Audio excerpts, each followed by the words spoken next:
Brought to you by TechnoSpark 20 series smartphones. जोहार झारखंड। मंच पर आसीन आज के कार्यक्रम की अध्यक्षता कर रहे हिंदुस्तान के आदिवासियों के सबसे बड़े नेता, दबे कुचलों के वंचितों के सबसे बड़े नेता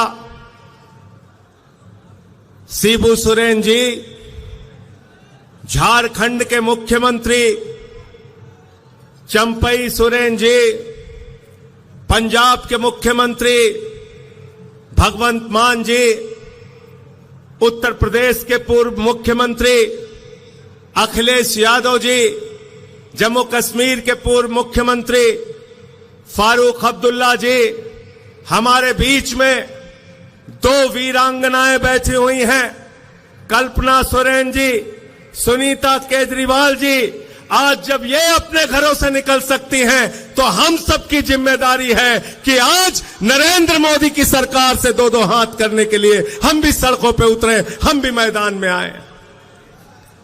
बिहार के अंदर भारतीय जनता पार्टी की दुकान बंद कराने का जिम्मा जिस नौजवान ने अपने कंधे पे लिया है, मैं बधाई देना चाहता हूं तेजस्वी यादव जी, जिस तरह से दिन रात मेहनत करके बिहार से भाजपाइयों का सफाया करने के लिए दिन रात मेहनत कर रहे हैं।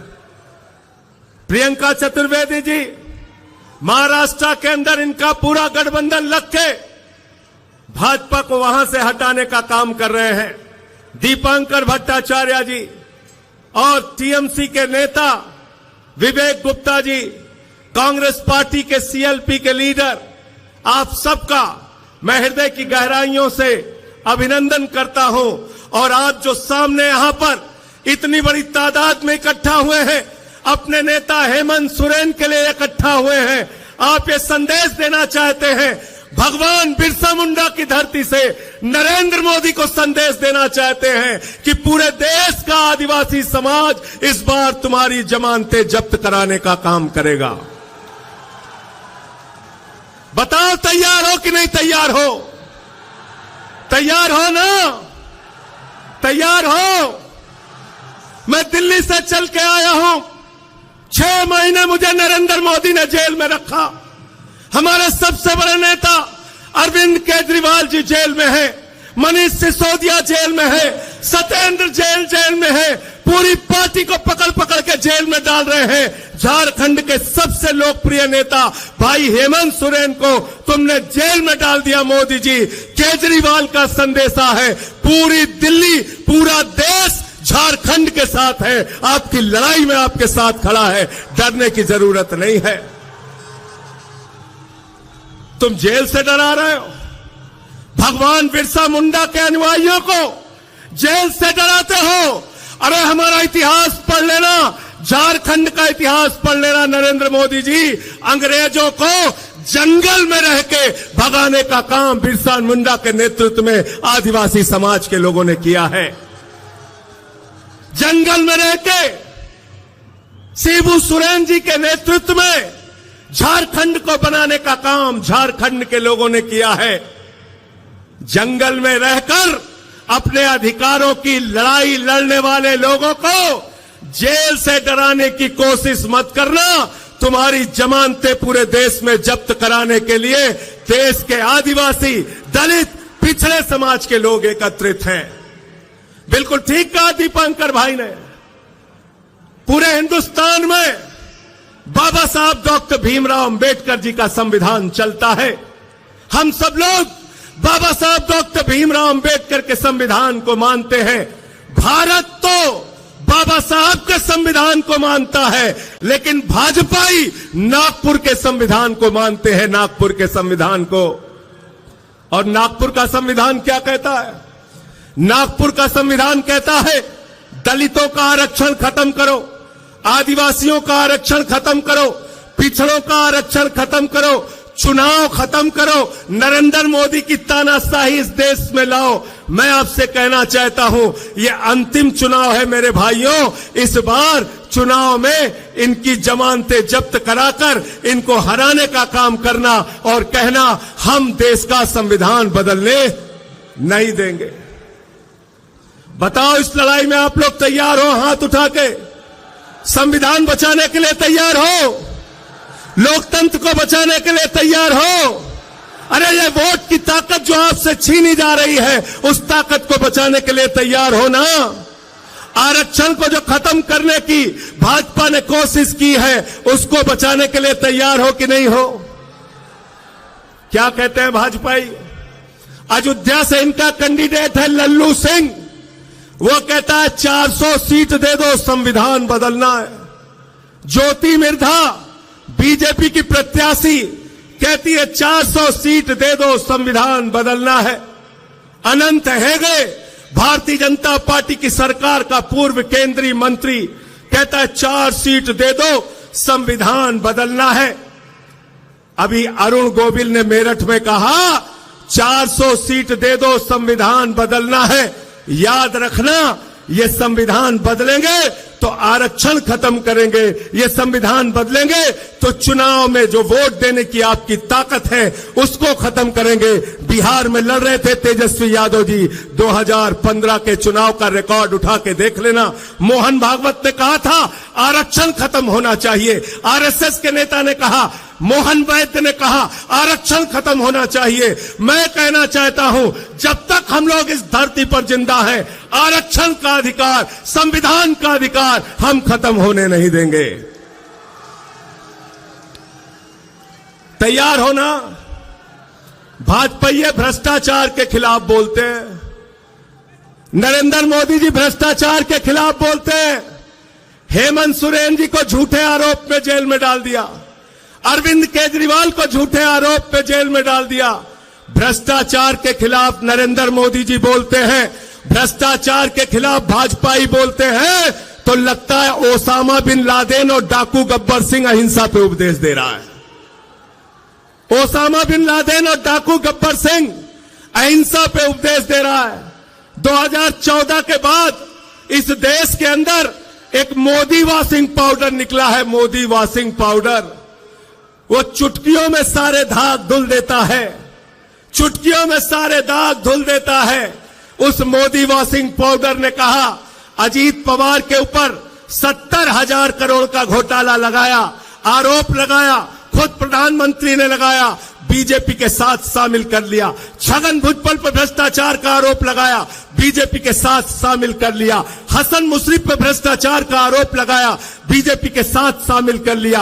अशोक चौहान पर भ्रष्टाचार का आरोप लगाया, बीजेपी के साथ शामिल कर लिया। नारायण राणा पर भ्रष्टाचार का आरोप लगाया, बीजेपी के साथ शामिल कर लिया। मुकुल राय शुभेंदु अधिकारी पर भ्रष्टाचार का आरोप लगाया, बीजेपी के साथ शामिल कर लिया। हेमंत बिस्व शर्मा पर भ्रष्टाचार का आरोप लगाया, बीजेपी के साथ शामिल कर लिया। बीजेपी का नारा है, जो जितना बड़ा भ्रष्टाचारी वो उतना बड़ा पदाधिकारी। गलत तो नहीं कह रहा हूं, गलत तो नहीं कह रहा हूं। जितने भ्रष्टाचारी हैं कहां हैं आज? मोदी जी कहते हैं भ्रष्टाचारियों को नहीं छोड़ूंगा, ये मोदी की गारंटी है। मैंने कहा मोदी जी बिल्कुल आप ठीक कहते हैं, आप एक भी भ्रष्टाचारी को नहीं छोड़ेंगे, ये मोदी की गारंटी है। भ्रष्टाचारियों को नहीं छोड़ूंगा, इस बात की गारंटी है। पूरब से लेकर पश्चिम तक, उत्तर से लेकर दक्षिण तक सारे भ्रष्टाचारियों को बीजेपी में शामिल करूंगा, इस बात की गारंटी है। गलत तो नहीं कह रहा हूं। सारे बेईमान कहां हैं आज? सारे बेईमान किस पार्टी में हैं? जोर से बोलिए, जोर से बोलिए। बीजेपी में, बीजेपी में। और भ्रष्टाचार के खिलाफ प्रधानमंत्री बोलते हैं, भ्रष्टाचार के खिलाफ आवाज उठाते हैं। अभी हमारे भाई सीएलपी के लीडर कह रहे थे बुजुर्गों के लिए पेंशन की योजना आप लेके आए, स्कूल बनाया, अस्पताल बनाया। केजरीवाल जी प्रचार करते हैं, कहते हैं स्कूल बनाएंगे, अस्पताल बनाएंगे। हेमंत सोरेन जी प्रचार करते हैं, कहते हैं स्कूल बनाएंगे, अस्पताल बनाएंगे, बुजुर्गों को पेंशन देंगे, आदिवासी समाज के लिए काम करेंगे, दलितों के लिए, पिछड़ों के लिए काम करेंगे। भगवंत मान जी, अखिलेश यादव जी अपनी रैलियों में जाते हैं, तेजस्वी यादव अपनी रैलियों में जाते हैं, कहते हैं स्कूल बनाएंगे, अस्पताल बनाएंगे, पेंशन देंगे, बेरोजगारी भत्ता देंगे। नरेंद्र मोदी जी चुनाव प्रचार में जाते हैं, कहते हैं भाइयों और बहनों, गांव गांव में कब्रिस्तान है तो शमशान होना चाहिए कि नहीं होना चाहिए? क्या कहते हैं? क्या कहते हैं? भाजपाई शमशान बना सकते हैं, आपके बच्चों के लिए स्कूल और अस्पताल नहीं बना सकते। याद रखना, याद रखना। इसलिए आपसे निवेदन और विनती करने के लिए आया हूं और दिल्ली के मुख्यमंत्री केजरीवाल जी का संदेश, उनके तरफ से धन्यवाद और आभार देने के लिए भी आया हूं। जब कोरोना के समय में दिल्ली के अंदर लोगों की जान जा रही थी, प्रधानमंत्री से हमने कहा ऑक्सीजन दे दो, प्रधानमंत्री जी ने कहा ताली बजाओ कोरोना ठीक हो जाएगा, थाली बजाओ कोरोना ठीक हो जाएगा, दिया जलाओ कोरोना ठीक हो जाएगा। लेकिन आपके झारखंड के मुख्यमंत्री के हम सब लोग एहसानमंद हैं कि झारखंड के मुख्यमंत्री हेमंत सोरेन ने कहा दिल्ली वालों को ऑक्सीजन झारखंड की धरती से जाएगी, हम दिल्ली के लोगों को मरने नहीं देंगे। यह आपका एहसान हम भूले नहीं है। इसलिए आपसे कहना चाहते हैं, इस लड़ाई में हम आपके साथ हैं। हमारी 2 वीरांगनाएं यहां पर बैठी हैं। अरे जब घरों से हमारी माताएं बहनें लड़ने के लिए निकल पड़ी, तो आप बताइए हम क्यों पीछे रहेंगे? पीछे रहेंगे क्या? हम लोग पीछे रहेंगे क्या? सीना तान के आगे बढ़ के इस लड़ाई को लड़ने का काम करेंगे। कई बार भ्रम फैलाने की कोशिश की जाती है, मोदी जी से ज्यादा काबिल नेता कौन है? मोदी जी से ज्यादा काबिल नेता कौन है? मैंने कहा अखिलेश यादव जी, भगवंत मान जी, केजरीवाल जी, या तेजस्वी यादव जी, या दीपांकर भट्टाचार्य जी, किसी से भी पूछ लो, कोई ये नहीं कहेगा कि नाली के गैस से चाय बन सकती है। कहेंगे क्या आप लोग? कहेंगे? कहेंगे? मोदी जी क्या कहते हैं? नाली के गैस से चाय बना लो। बिहार में गए भाषण देने, कहने लगे सिकंदर जब बिहार में आया था तो बिहारियों ने मार के भगाया था, सिकंदर कभी बिहार गया ही नहीं, सिकंदर कभी बिहार गया नहीं। हमारे यहां गोरखपुर में गए, कहने लगे बाबा गोरखनाथ, संत कबीर, बाबा गुरु नानक देव एक साथ बैठ के मीटिंग करते थे। तीनों के जीवन काल में पता नहीं कितने कितने सालों का अंतर है। मोदी जी झूठ बोलने की फैक्ट्री है। मैं कहना चाहता हूं, अगर मोदी जी की गारंटी है तो एक ही गारंटी है, झूठ बोलने की गारंटी, और उनकी पार्टी का नाम है भारतीय झूठा पार्टी। 2 करोड़ रोजगार पे झूठ बोला आपसे, किसानों की आय 2 गुना करने पे झूठ बोला आपसे, महंगाई खत्म करने पे झूठ बोला आपसे, आपकी जिंदगी में बदलाव लाने का वादा किया था। कहते थे भाइयों और बहनों, घर से निकलना तो गैस का सिलेंडर देखकर निकलना।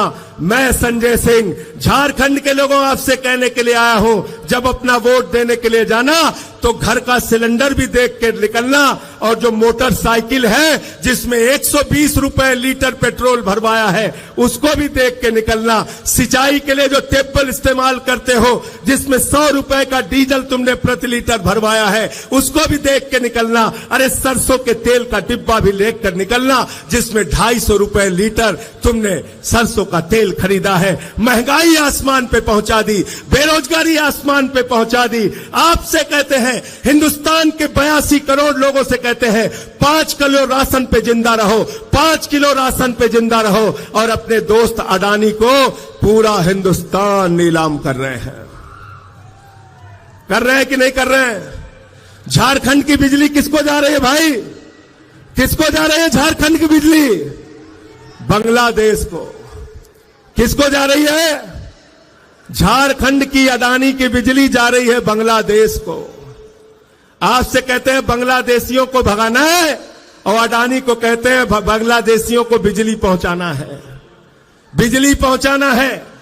2.5 लाख करोड़ का कर्जा अडानी को, सेल अडानी को, रेल अडानी को, बिजली अडानी को, पानी अडानी को, कोयला अडानी को, गैस अडानी को, पोर्ट अडानी को, एयरपोर्ट अडानी को, पूरा हिंदुस्तान अडानी को, और नौजवान के हाथ में 4 साल की नौकरी, अग्निवीर योजना की नौकरी।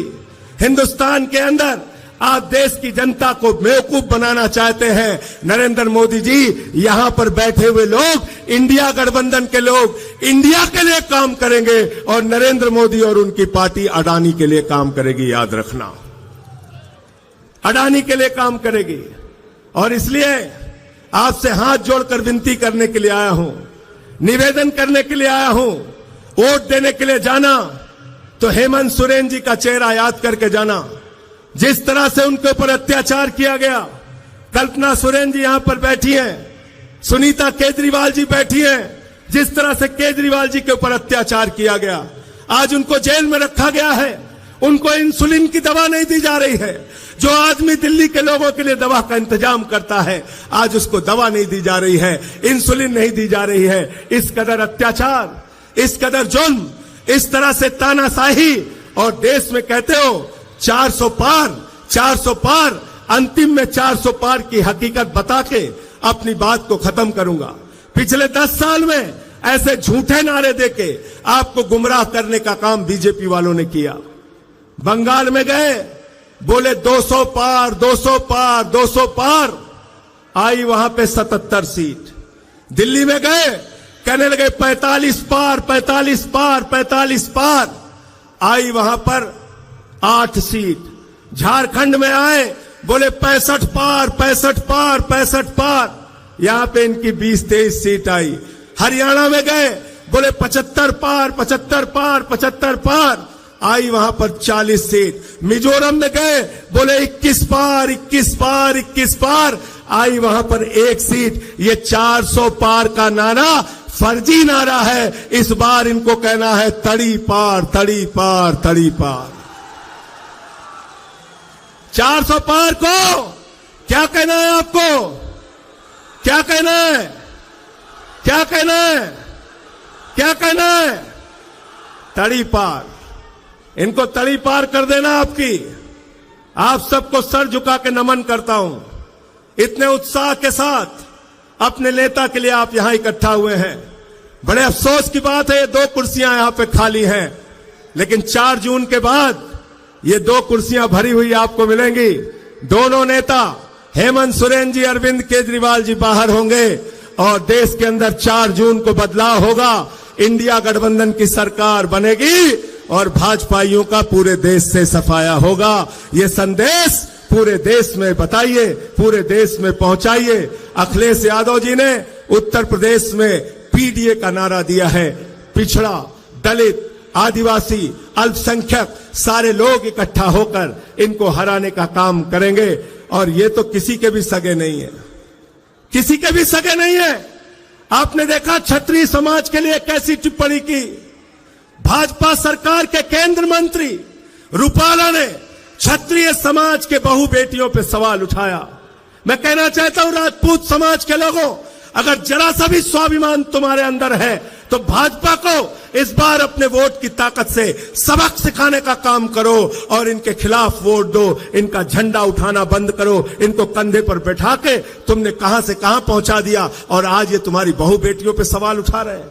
इसलिए मैं फिर से एक बार आपको नमन करते हुए, प्रणाम करते हुए आज की कामयाब रैली के लिए झारखंड मुक्ति मोर्चा के सभी नेताओं को बधाई देते हुए, इंडिया गठबंधन के सभी नेताओं और कार्यकर्ताओं को बधाई देते हुए, जोहार झारखंड, जय हिंद, जय हिंद।